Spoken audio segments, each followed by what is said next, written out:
જો check bounce થાય તો એના હેઠળ શું લીગલ પ્રોસેસ થાય છે તો એ આજે જાણીશું.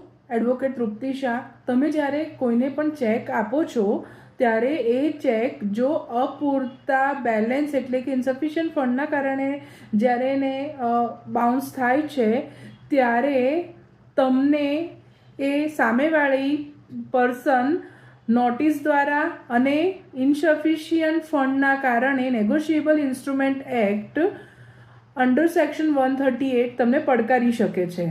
એની એક ટાઈમ લિમિટ હોય છે. આટલા દિવસમાં જ નોટિસ આપવી, આટલા દિવસમાં ચેક રજૂ કરવો, રિટર્ન મેમો મળે ત્યારથી આ પ્રોસિજર ફોલો કરવી.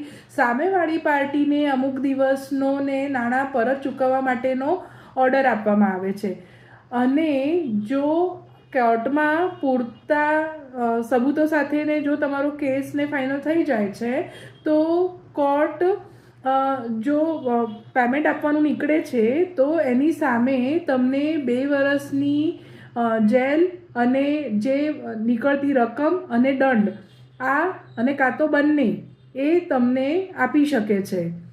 આના માટે સુપ્રીમ કોર્ટના ઘણા બધા ચુકાદાઓ છે જેમાં negotiable instrument act under section 138 એક રૂલ ફોલો કરવાના હોય છે અને એના પ્રમાણે જે કાર્યવાહી થઈ છે એ પ્રમાણે negotiable instrument act burden of proof પ્રમાણે શું પ્રૂવ થયું છે, શું રહી ગયું છે, ક્યાં કમી છે, એ બધું ધ્યાનમાં રાખવાનું હોય છે.